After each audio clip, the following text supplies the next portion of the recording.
Hello hi എല്ലാവർക്കും ലെന്നോടെ പുതിയ വീഡിയോയിലേക്ക് സ്വാഗതം. ഞാൻ ഋതു കൃഷ്ണ. നമ്മൾ നോക്കാൻ പോകുന്നത് കറണ്ട് അഫയേഴ്സ് ആണ്. ജൂലൈ മാസത്തിലെ അവസാനത്തെ ആഴ്ചയിലെ കാര്യങ്ങളാണ് നമ്മൾ നോക്കാനായിട്ട് പോകുന്നത് കേട്ടോ. അതായത് ജൂലൈ 20 തൊട്ട് 31 വരെയുള്ള കാര്യങ്ങളാണ് നമ്മൾ നോക്കാനായിട്ട് പോകുന്നത്. നമ്മുടെ ചാനലിന്റെ പേരെന്താണ്? GK ആൻഡ് കറണ്ട് അഫയേഴ്സ് ആണ്. Why do I ask you to subscribe എന്ന് ചോദിച്ചു കഴിഞ്ഞു കഴിഞ്ഞാൽ എന്തുകൊണ്ട് നമ്മുടെ ചാനൽ നിങ്ങൾ സബ്സ്ക്രൈബ് ചെയ്യാൻ പറയാനുള്ള കാരണം എന്താണെന്ന് ചോദിച്ചു കഴിഞ്ഞു കഴിഞ്ഞാൽ ബിക്കോസ് നമ്മൾ വീക്ക്ലി കറണ്ട് അഫയേഴ്സ് അപ്ലോഡ് ചെയ്യുന്നുണ്ട്, മന്ത്ലി കറണ്ട് അഫയേഴ്സ് അപ്ലോഡ് ചെയ്യുന്നുണ്ട്, ഇയർലി കറണ്ട് അഫയേഴ്സും നമ്മുടെ ചാനലിൽ നമ്മൾ അപ്ലോഡ് ചെയ്യുന്നുണ്ട് കേട്ടോ. അപ്പോൾ ആദ്യത്തെ ചോദ്യം ഇതാണ്: which city was named the cleanest city in the 1 million population category? which city was named the cleanest city in the 1 million population category? ഏതാണ് റൈറ്റ് ആൻസർ? ക്ലീനസ്റ്റ് സിറ്റി, അതിന് അവാർഡ് കിട്ടിയ സിറ്റി ഏതാണ് എന്നുള്ളതാണ് ചോദ്യം. ഏതാണ്? The right answer is Ahmedabad. Ahmedabad Sparkle is the cleanest big city in India. One city, one award. Okay. അതിന്റെ detail ആയിട്ടുള്ള കാര്യങ്ങൾ നമുക്ക് നോക്കാം. Ahmedabad which was the 18th cleanest city last year across all categories. അപ്പൊ കഴിഞ്ഞ വർഷം 18 ആയിരുന്നു rank അല്ലെ. was declared the cleanest city in the million plus cities population over 1 million category in the Swachh Surakshan 2024-25 awards. Even as past winners such as Indore was elevated to the new Super Swachh League SSL introduced this year. അതായത് cleanest സിറ്റിക്ക് അഹമ്മദാബാദിനാണ് ഇപ്രാവശ്യത്തെ first place കിട്ടിയിരിക്കുന്നത്. അത് കഴിഞ്ഞ വർഷം 2024 18ാമത്തെ പ്ലേസിലായിരുന്നു. അപ്പോൾ indoor ആയിരുന്നു. അല്ലെങ്കിൽ ഇൻഡോർ എന്തായിട്ട് മാറിയിട്ടുണ്ട്? സൂപ്പർ സ്വച്ച് ലീഗിൽ അതിൽ കയറിയിട്ടുണ്ട് എന്നുള്ളതാണ് പറയാനുള്ളത്. അപ്പോൾ Ahmedabad which was the 18th cleanest city last year across all categories become the first cleanest city this year അല്ലെ. പിന്നെ എന്താണ് പറയാനുള്ളത്? Ahmedabad scored 12,079 points. Bhopal, Lucknow, Raipur and Jabalpur were the next best performing cities in the same population categories, which scores 12,067, 12,001, 11,996. ഇതൊക്കെ സ്കോറുകളാണ് കേട്ടോ. അവർക്ക് കിട്ടിയിരിക്കുന്ന സ്കോറുകളാണ്. 11,989 respectively out of total 12,500. അപ്പൊ 12,500 പോയിന്റ്സിൽ 12,079 points നേടിയിട്ട് Ahmedabad first place ആയിരിക്കുകയാണ്. കഴിഞ്ഞ വർഷം 18ാമത്തെ പ്ലേസിലായിരുന്നു. പിന്നെ എന്താണ് പറയാനുള്ളത്? അഹമ്മദാബാദിനെ കുറിച്ച് എന്തൊക്കെ കാര്യങ്ങളാണ് പറയാനുള്ളത്? Ahmedabad largest city in Gujarat. ഗുജറാത്തിലെ ഏറ്റവും വലിയൊരു സിറ്റി തന്നെയാണ് അഹമ്മദാബാദ് എന്ന് പറയുന്നത്. It is A major industrial and financial hub in India. ഒരുപാട് ഐ ടി ആയിട്ട് ബന്ധപ്പെട്ട ഒരുപാട് ഫീൽഡുകളുള്ള അല്ലെങ്കിൽ ടെക്നോ പാർക്കിലുള്ള ഒരു സിറ്റിയാണ് ഇത് അഹമ്മദാബാദ്. അതുകൊണ്ട് തന്നെ it is A major industrial and financial hub in India. Founded in 1411, it's known for its historical landmarks, textile industry and vibrant culture scene. പിന്നെ എന്താണ് പറയാനുള്ളത്? The city is also a popular tourist destination with attraction like Sabarmati Ashramam and shaking minarets. Okay. അപ്പോൾ ഇത്ര കാര്യങ്ങളാണ് നമുക്ക് അഹമ്മദാബാദിനെ കുറിച്ച് പറയാനായിട്ടുള്ളത്. ഗുജറാത്തിന്റെ ആദ്യത്തെ തലസ്ഥാനമായിരുന്നു അഹമ്മദാബാദ് അല്ലെ. അഹമ്മദാബാദിന്റെ ആദ്യകാല പേര് എന്ന് പറയുന്നത് കർണാവതി എന്നായിരുന്നു കേട്ടോ. So it is a largest city in Gujarat. Okay. പിന്നെ എന്തൊക്കെ കാര്യങ്ങളാണ് പറയാനുള്ളത്? അതിന്റെ ലൊക്കേഷൻ എന്ന് പറയുന്നത് it situated on the banks of the Sabarmati river. Size 7th largest city in India. ഇന്ത്യയിലെ തന്നെ 7ാമത്തെ ലാർജസ്റ്റ് സിറ്റിയാണ് അഹമ്മദാബാദ്. പോപ്പുലേഷൻ അപ്രോക്സിമേറ്റ്ലി 7.4 മില്യൺ ആണ് അവിടുത്തെ പോപ്പുലേഷൻ എന്ന് പറയുന്നത്. ഹിസ്റ്റോറിക്കൽ സിഗ്നിഫിക്കൻസ് എന്ന് പറയുന്നത് വാലിഡ് സിറ്റി ഫൗണ്ട് ഇൻ 1411. 1411 അതിന്റെ ഹിസ്റ്റോറിക്കൽ ആയിട്ട് കാര്യങ്ങൾ അല്ലെങ്കിൽ അതിനെ കുറിച്ച് പറയുകയാണെങ്കിൽ അത് walled city founded in 1411. Okay. ഇനി economic importance, major industrial and financial centre ആണ് അഹമ്മദാബാദ് എന്ന് പറയുന്നത്. പിന്നെ എന്തൊക്കെ കാര്യങ്ങളാണ് നമുക്ക് പറയാനായിട്ടുള്ളത്? അഹമ്മദാബാദ് നഗരം പണികെട്ടിച്ച ഭരണാധികാരി ആരാണ്? അഹമ്മദ് ഷാ ഒന്നാമനാണ്. ഗുജറാത്തിന്റെ നിയമ തലസ്ഥാനമാണ് അഹമ്മദാബാദ് എന്ന് പറയുന്നത്. ഗുജറാത്തിലെ തന്നെ വ്യവസായ തലസ്ഥാനം ഇത് തന്നെയാണ്, അഹമ്മദാബാദ് തന്നെയാണ്. അഹമ്മദാബാദ് സ്ഥിതി ചെയ്യുന്ന നദീതീരം ഏതാന്ന് പറഞ്ഞ് നമ്മള് സബർമതി എന്നാണ് പറഞ്ഞത്. ഇന്ത്യയിലെ തന്നെ ഏറ്റവും വലിയ തലസ്ഥാനേതര നഗരമാണ് അഹമ്മദാബാദ് എന്ന് പറയുന്നത്. അഹമ്മദാബാദിന് ഒരുപാട് പേരുകൾ അഹമ്മദാബാദ് അറിയപ്പെടുന്നുണ്ട്. ഇന്ത്യയുടെ മാഞ്ചസ്റ്റർ, ഡെനിം സിറ്റി എന്നെല്ലാം അറിയപ്പെടുന്ന നഗരമാണ് അഹമ്മദാബാദ്. സർദാർ വല്ലഭായ് പട്ടേൽ അന്താരാഷ്ട്ര വിമാനത്താവളം, പട്ടേൽ ക്രിക്കറ്റ് സ്റ്റേഡിയം എന്നിവ സ്ഥിതി ചെയ്യുന്ന നഗരവും ഇത് തന്നെയാണ്, അഹമ്മദാബാദ് തന്നെയാണ്. ഇന്ത്യയിൽ ആദ്യമായിട്ട് സ്വന്തമായി റേഡിയോ നിലയം ആരംഭിച്ച സർവകലാശാല എവിടെയാണ്? അഹമ്മദാബാദിലാണ്. ആ സർവകലാശാലയുടെ പേരെന്താണ്? സർദാർ പട്ടേൽ സർവകലാശാല എന്നാണ്. ഓക്കെ അല്ലെ. ഇനി രണ്ടാമത്തെ ചോദ്യത്തിലേക്ക് കടക്കാം. In which Indian city did Tesla recent open its first showroom എന്നാണ് ചോദിച്ചിരിക്കുന്നത്. അപ്പോൾ ടെസ്ല, അതായത് എലോൺ മസ്കിന്റെ electronic vehicle giant Tesla has launched its model Y in India. അത് എവിടെയാണ് എന്നുള്ളതാണ് ചോദിച്ചിരിക്കുന്നത്. എവിടെയാണ്? The right answer is Mumbai. Tesla opens first India showroom in Mumbai. മുംബൈയിലാണ് ആദ്യമായിട്ട് എലോൺ മസ്കിന്റെ ഒരു ഷോറൂം ഓപ്പൺ ആയിരിക്കുന്നത്, ഇന്ത്യയിൽ അല്ലെ. പിന്നെ ടെസ്ല എന്ന് പറയുമ്പോൾ is a prominent electric vehicle and clean energy കമ്പനിയാണ് ടെസ്ല എന്ന് പറയുന്നത്. Elon Musk, co founded by the Elon Musk, also serve as a CEO and product architect ആയിട്ടാണ് എലോൺ മസ്കിന്റെ റോൾ, ടെസ്ലയുടെ റോൾ എന്ന് പറയുന്നത്. Okay, Tesla designs, develops, manufacture and sells electric vehicles, energy generation and storage system and related products and services. Okay, ഇനി key facts about Tesla. Tesla കണ്ടുപിടിച്ചത് Martin Eberhard and mark Tarpenning in July 2003 with Elon Musk joining later as an investor. അപ്പൊ അത് കണ്ടുപിടിച്ചത് Tesla എന്നുള്ള കമ്പനിയുടെ inventor എന്ന് പറയുന്നത് Martin എബർഹാർഡും അതുപോലെ തന്നെ മാർക്ക് ടാർപെനിയും ആയിരുന്നു. 2003 ടെസ്ല വന്നത്. എന്നാൽ ടെസ്ലയിൽ ഒരു ഇൻവെസ്റ്റർ ആയിട്ടാണ് എലോൺ മസ്ക് ജോയിൻ ചെയ്തത്. ഇപ്പോൾ അവിടുത്തെ CEO ആരായി മാറി? എലോൺ മസ്ക് ആയിട്ട് മാറി. ഓക്കെ, അതുപോലെ തന്നെ പ്രൊഡക്റ്റ് ആർക്കിടെക്റ്റും അദ്ദേഹം തന്നെയാണ്. എലോൺ മസ്കിന്റെ റോൾ എന്ന് പറയുന്നത്, ടെസ്ലയുടെ റോൾ എന്താണ്? He's the CEO and product architect leading the company strategic directions and product development. Tesla എന്നുള്ള പേര് കിട്ടിയത് electrical engineer, named in the honour of the inventor and electrical engineer Nikola ടെസ്ലയുടെ പേരിൽ നിന്നാണ് നമ്മൾ ടെസ്ല എന്നുള്ള പേര് ലഭിച്ചത് അതിന്. ഓക്കെ, പിന്നെ പറയാനുള്ളത് മുംബൈ അല്ലെ. മുംബൈ എന്ന് പറയുമ്പോൾ എന്തൊക്കെ കാര്യങ്ങളാണ്? ആദ്യം അത് അറിയപ്പെടുന്നത് ബോംബെ എന്നുള്ള പേരിലായിരുന്നു. It's a bustling metropolis and the capital of Maharashtra. മഹാരാഷ്ട്രയുടെ ക്യാപിറ്റൽ ആയിരുന്നു അല്ലെ. It's a major financial and entertainment hub, often called the city of dreams. അപ്പൊ സ്വപ്നങ്ങളുടെ നഗരം അല്ലെങ്കിൽ സ്വപ്ന നഗരം എന്നൊക്കെ അറിയപ്പെടുന്നത് മുംബൈ ആണല്ലേ.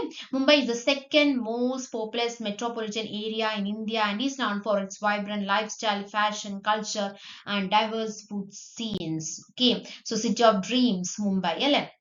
പിന്നെന്താണ് name? The city was renamed Mumbai in 1995 honoring the goddess Mumba Devi, the city's patron deity. അതായത് ബോംബെ എന്നായിരുന്നു അത് റീനെയിം ചെയ്ത് മുംബൈ എന്നാക്കിയത് 1995 അല്ലേ. Location situated on the Konkan coast of India, it boasts a natural harbor. അവിടെയാണ് സിറ്റുവേറ്റ് ചെയ്യുന്ന. Population എന്ന് പറയുന്നത് എത്രയാണ്? It's one of the most popular city ആണ്, ഏറ്റവും കൂടുതൽ ജനസംഖ്യയുള്ള സിറ്റിയാണ് ഇത് മുംബൈ എന്ന് പറയുന്നത്. 22 million people ആണ് അവിടെ ഉള്ളത്. പിന്നെന്താണ് പറയാനുള്ളത്? കീ ഫീച്ചേഴ്സ് എന്ന് പറയുന്നത് Mumbai is famous for its Bollywood film industry, its vibrant nightlife and its diverse culture offerings. Okay, ഇനി എന്താണ്? ഫിനാൻഷ്യൽ ക്യാപിറ്റൽ ആണ്. It is a major economic center contributing significantly to India's GDP and maritime trade. UNESCO sites. Mumbai is home to several UNESCO World Heritage sites including Elephant Caves, Chhatrapati Shivaji Maharaj Terminus and the Victorian Art Deco ensemble. പിന്നെന്താണ് പറയാനുള്ളത്? 2 district. Mumbai consisting of the Mumbai City District, also known as the Island City or South Mumbai, and the Mumbai Suburban District. അപ്പോൾ 2 district. Mumbai consisting of the Mumbai City District അതുപോലെ തന്നെ Mumbai Suburban Districtമാണ് അവിടെ ഉള്ളത്. പിന്നെ എന്തൊക്കെ കാര്യങ്ങളാണ് മുംബൈനെ കുറിച്ച് വളരെ ഡീറ്റെയിൽ ആയിട്ട് നോക്കാനുള്ളത്? എന്തൊക്കെയാ നമുക്ക് നോക്കാം. എന്തൊക്കെ കാര്യങ്ങളാ പറഞ്ഞേ? ഓടിച്ചു പറഞ്ഞിട്ട് മനസ്സിലാവാത്ത പ്രശ്നങ്ങളുണ്ടോ? ഒന്നും കൂടി പറയാലോ, നമ്മൾ വീണ്ടും പറയാം. ഇന്ത്യയുടെ സാമ്പത്തിക തലസ്ഥാനമാണ് മുംബൈ അല്ലെ. ഇന്ത്യയുടെ വ്യവസായിക തലസ്ഥാനമാണ് മുംബൈ. ഇന്ത്യയുടെ കവാടം എന്ന് അറിയപ്പെടുന്നത് മുംബൈയാണ്. ഇന്ത്യയിലെ ഏറ്റവും ജനസംഖ്യ കൂടിയ നഗരമാണ് Mumbai. Gate way of India, അതുകൊണ്ട് തന്നെയാണ് ഇന്ത്യയുടെ കവാടം എന്ന് മുംബൈ അറിയപ്പെടുന്നത്. ഗേറ്റ് വേ ഓഫ് ഇന്ത്യ സ്ഥിതി ചെയ്യുന്ന നഗരം മുംബൈയിലാണ്. പ്രസിദ്ധമായ ധാരാവി എന്ന് കേട്ടിട്ടുണ്ടോ? ധാരാവി ചേരി സ്ഥിതി ചെയ്യുന്നത് മുംബൈയിലാണ്. ഛത്രപതി ശിവാജി മഹാരാജ ഇന്റർനാഷണൽ വിമാനത്താവളം സ്ഥിതി ചെയ്യുന്നത് മുംബൈയിലാണ്. വാങ്കഡെ ക്രിക്കറ്റ് സ്റ്റേഡിയം സ്ഥിതി ചെയ്യുന്നത് മുംബൈയിലാണ്. മുംബൈ നാവിക കലാപം നടന്നെന്നാണ്? 1946 ഓക്കെ, നമ്മൾ ആര്യ സമാജം എന്നും പ്രാർത്ഥനാ സമാജം എന്നൊക്കെ പഠിച്ചിട്ടുണ്ട് അല്ലെ. അതെല്ലാം രൂപീകരിച്ച സ്ഥലം ഏതാണ് എന്ന് ചോദിച്ചു കഴിഞ്ഞാൽ അത് ഏതാണ്? അത് മുംബൈ ആണ് കേട്ടോ. ഓക്കെ, ഇനി അടുത്ത ചോദ്യം. when is International Nelson Mandela day observed every year? എന്നാണ് ഇന്റർനാഷണൽ നെൽസൺ മണ്ടേല ഡേ? എന്നാണ്? July 18th Nelson Mandela day. International Nelson Mandela day is observed on July 18th. എന്തൊക്കെ കാര്യങ്ങളാണ് പറയാനുള്ളത്?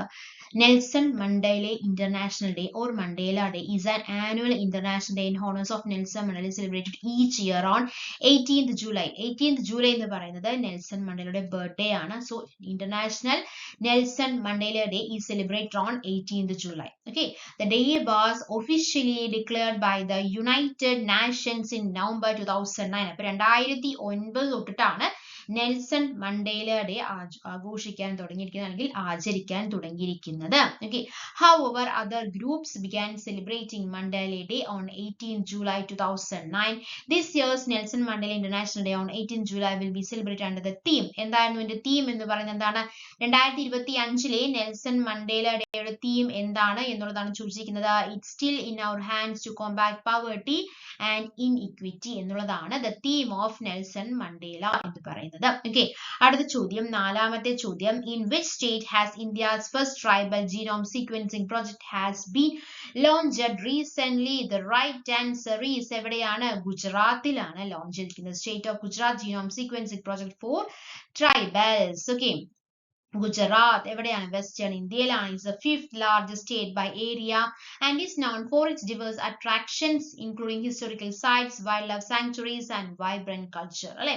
It boasts the longest coastline in India and shares borders with Rajasthan, Madhya Pradesh, Maharashtra borders. അതൊക്കെയാണ് Rajasthan, Madhya Pradesh, Maharashtra. Gujarat is also famous for being the only home of Asiatic land and for its rich textile and handicraft traditions. പിന്നെ എന്തൊക്കെയാണ് ഗുജറാത്തിനെ കുറിച്ചുള്ള key facts എന്തൊക്കെയാണ്? Situated on the Arabian sea. Gujarat has longest coastline India. ഏറ്റവും കൂടുതൽ കടൽ തീരം എവിടെയാണ്? ഗുജറാത്തിലാണ് അല്ലെ? History. The state has a long history dating back to the Indus valley civilisation and the Mughal period. അപ്പം ഇൻഡസ് വാലി സിവിലൈസേഷൻ ഒക്കെയാണ് ഇതിന്റെ ചരിത്രത്തെ കുറിച്ച് പറയുകയാണെങ്കിൽ ഇൻഡസ് വാലി സിവിലൈസേഷന്റെ തുടക്കമൊക്കെ എവിടെ വെച്ചിട്ടാണ്? ഗുജറാത്തിൽ വെച്ചിട്ടാണ് അല്ലെ? ഇനി culture. Gujarat is also known for its vibrant culture including traditional music, dance forms like garba and raas. Economy. It is a major industrial and agricultural state known for its textile and diamond industries. Tourism. Popular tourist destinations include the Somnath Temple, അതുപോലെ തന്നെ ഏതൊക്കെയാണ്? Dwarkadish Temple, Gir National Park and the Statue of Unity are all situated in Gujarat.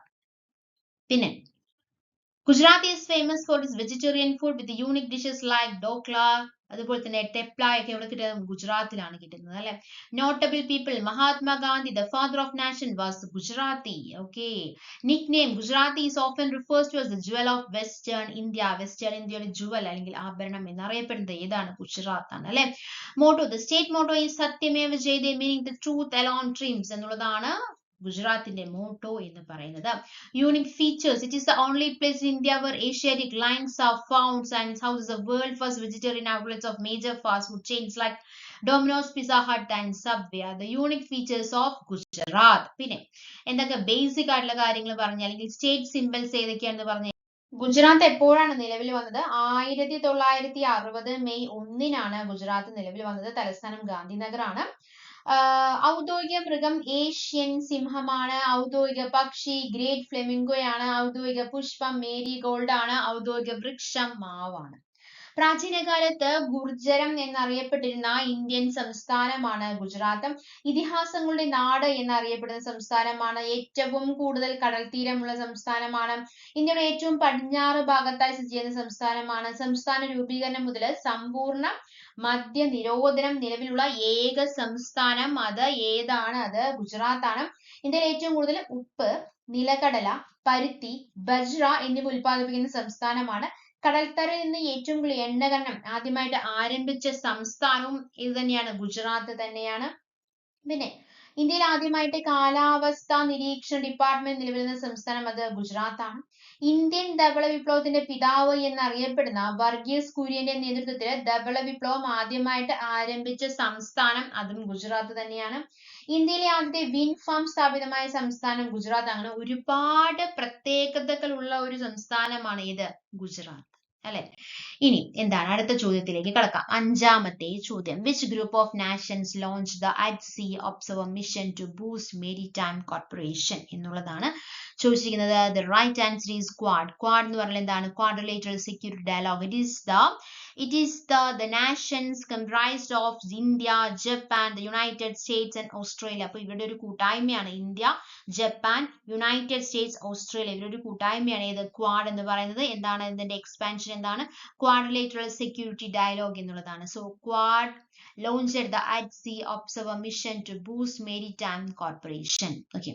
അടുത്ത ചോദ്യം, ആറാമത്തെ ചോദ്യം. What is the rank of India in the Hurun Global Unicorn Index 2025 എന്നുള്ളതാണ് ചോദിച്ചിരിക്കുന്നത്. എത്രാമത്തെ റാങ്ക് ആണ്? 67th റാങ്ക് ആണ്. എന്താണ് ഈ ഹുരുൺ ഗ്ലോബൽ യൂണിക്കോൺ ഇൻഡെക്സ് എന്ന് പറയുന്നത്? ഓക്കെ, അപ്പോൾ ഡീറ്റെയിൽ ആയിട്ട് നമുക്ക് നോക്കാം. ഹുരുൺ ഗ്ലോബൽ യൂണിക്കോൺ ഇൻഡെക്സ് എന്ന് പറഞ്ഞാൽ എന്താണ്? It is released by the Hurun research institute. Ranks the world most valuable startups ഏറ്റവും കൂടുതൽ അല്ലെങ്കിൽ ഏറ്റവും വാല്യുബിൾ ആയിട്ടുള്ള സ്റ്റാർട്ടപ്സ് ആണ്. എല്ലാ സ്റ്റാർട്ടപ്സും അംഗീകരിക്കുന്നില്ല. World most valuable startup valued at 1 billion or more. അപ്പൊ അതിന്റെ ബേസിക് ആയിട്ടുള്ള വാല്യൂ എന്ന് പറയുന്നത് 1 ബില്യൺ അല്ലെങ്കിൽ അതിൽ കൂടുതൽ. അപ്പൊ ഇത്രയും വാല്യുബിൾ ആയിട്ട് സ്റ്റാർട്ടപ്പ് തുടങ്ങുന്നതിൽ ഇന്ത്യയുടെ റാങ്ക് എന്ന് പറയുന്നത് 3 വളരെ നല്ല അഭിമാനിക്കാനുള്ള കാര്യം തന്നെയാണ് അല്ലേ? The report indicates a total of 1,523 unicorns across 52 countries with a combined value of $5.6 trillion ആണ്. The United States lead with 758 unicorns followed by China. അപ്പൊ ആദ്യം ഫസ്റ്റ് പൊസിഷൻ നമ്മൾ ഇന്ത്യ തേർഡ് പൊസിഷൻ എന്ന് പറഞ്ഞു. ഫസ്റ്റ് പൊസിഷൻ യുണൈറ്റഡ് സ്റ്റേറ്റ്സിനാണ്, ചൈനയ്ക്കാണ് second position 343 and India ranks third with 64 unicorns showing significant growth in the startup ecosystem. Okay, അപ്പൊ ഇന്ത്യയുടെ rank എത്രയാണെന്ന് പറഞ്ഞത്? തേർഡ് റാങ്ക് ആണ്, 64 യൂണിക്കോൺസ്. അതിൽ നമുക്ക് ഓരോ പൊസിഷൻ ആയിട്ട് നമുക്ക് നോക്കാം. അപ്പൊ ആദ്യം നമ്മൾ പറഞ്ഞു യുണൈറ്റഡ് സ്റ്റേറ്റ്സ് ആണ്, രണ്ടാമത്തെ ചൈനയാണ് 340 യൂണിക്കോൺസ് അല്ലെ, മൂന്നാമത്തെ ഇന്ത്യ 67, നാലാമത്തെ UK 53, അഞ്ചാമത്തെ ജർമ്മനി. അപ്പോ ആദ്യം കഴിഞ്ഞ വർഷം മൂന്നാമത്തെ പൊസിഷനിൽ UK ആയിരുന്നു. അപ്പൊ UKനെ കടത്തി വെട്ടിയിരിക്കുകയാണ് ഇന്ത്യ കേട്ടോ. അഞ്ചാമത്തെ പൊസിഷനിൽ ജർമ്മനി, ആറാമത്തെ പൊസിഷനിൽ ഫ്രാൻസ്, ഏഴാമത്തെ പൊസിഷനിൽ ഇസ്രായേൽ, എട്ടാമത്തെ പൊസിഷനിൽ കാനഡ, ഒൻപതാമത്തെ ബ്രസീൽ, ഒമ്പതാമത്തെയും സൗത്ത് കൊറിയയും 9th പൊസിഷൻ തന്നെയാണ് ഷെയർ ചെയ്യുന്നത്. So these are the rank of the number of unicorns by the countries in ഏത് ഇൻഡെക്സ് ആണ്? Global unicorn index 2025. ഓക്കെ അല്ലേ മക്കളെ?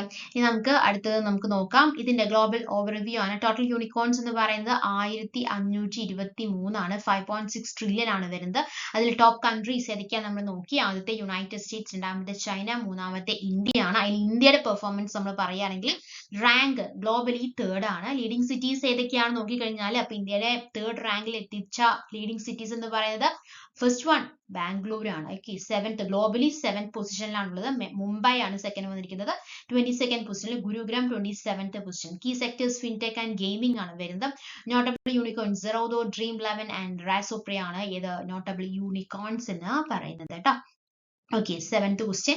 What is the rank of India in terms of the total number of satellites in orbit എന്നുള്ളതാണ് ചോദിച്ചിരിക്കുന്നത്. India has the 7th largest number of satellites in orbit.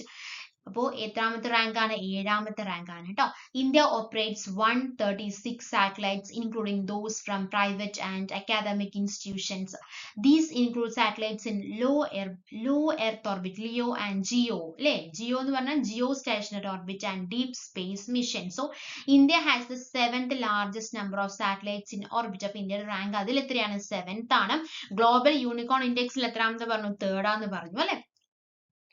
When is International Plastic Bag Free Day celebrated എന്നുള്ളതാണ് ചോദിച്ചിരിക്കുന്നത്. Right answer is July 3. International plastic bag free day എന്നാണ് July 3-ാം തീയതിയാണ് international plastic bag free day. Okay, ഇനി അടുത്ത ചോദ്യം 9ാമത്തെ ചോദ്യമാണ്. Which state government has launched the Chief Minister Guru Shishya Parampara Yojana in July 2025? The right answer is Bihar. Bihar government launches CM, that Chief Minister Guru Shishya Parampara Yojana അല്ലെ, പ്രത്യേക scheme to empower youth with skill and development internship. Guru Shishya Parampara Yojana, Bihar government. The right answer is Bihar. Okay, അടുത്ത ചോദ്യം 10ാമത്തെ ചോദ്യം. Who is the new Prime Minister of Ukraine? യുക്രൈനിലെ പുതിയ പ്രധാനമന്ത്രി ആരാണ് എന്നുള്ളതാണ് ചോദ്യം. ആരാണ്? Who is the new Prime Minister of Ukraine? The right answer is Yulia Serendenko. Meet Yulia Serendenko, Ukraine's next PM. Okay. അപ്പോ യുദ്ധക്കെടുതിയിലായ യുക്രൈന്റെ പ്രധാനമന്ത്രി പദത്തില് സാമ്പത്തിക വിദഗ്ധ കൂടിയായിട്ടുള്ള യൂലിയ സിറിന്ദേക്കോട് ഊഴം വന്നിരിക്കുകയാണ്. അപ്പൊ യുക്രൈൻ ജനതയുടെ പ്രതിരോധത്തിന്റെ പ്രതീകം എന്നാണ് ടൈം മാഗസിൻ ആ വനിതാ നേതാവിനെ വിശേഷിപ്പിച്ചിരിക്കുന്നത്. 3 വർഷത്തിലേറെയായിട്ട് റഷ്യൻ ആക്രമണം നേരിടുന്ന യുക്രൈനില് പ്രസിഡന്റ് സെലൻസ്കിയുടെ നേതൃത്വത്തിൽ നടന്ന മന്ത്രിസഭാ പുനർനിർമ്മാണത്തെ തുടർന്നാണ് യൂലിയ സിറിന്ദേക്കയെ പുതിയ പ്രധാനമന്ത്രിയായിട്ട് യൂലിയ സിറിന്ദേക്ക നിയമിതയായിട്ടുള്ളത് കേട്ടോ. ഓക്കെ, ഇപ്പൊ 15 വർഷങ്ങൾക്ക് ശേഷമാണ് യുക്രൈന്റെ പ്രധാനമന്ത്രി പദവിയിൽ ഒരു വനിത എത്തുന്നത്. ഒരു പ്രത്യേകത കൂടിയുണ്ട്. യുക്രൈന്റെ ആദ്യ വനിതാ പ്രധാനമന്ത്രിയുടെ പേരും എന്ത് തന്നെയായിരുന്നു? യൂലിയ എന്ന് തന്നെയായിരുന്നു കേട്ടോ. ഇത് 2005-ലാണ്. 15 വർഷങ്ങൾക്ക് ശേഷം വീണ്ടും ഒരു യൂലിയ യുക്രൈന്റെ പ്രധാനമന്ത്രിയായിട്ട് മാറിയിരിക്കുകയാണ്.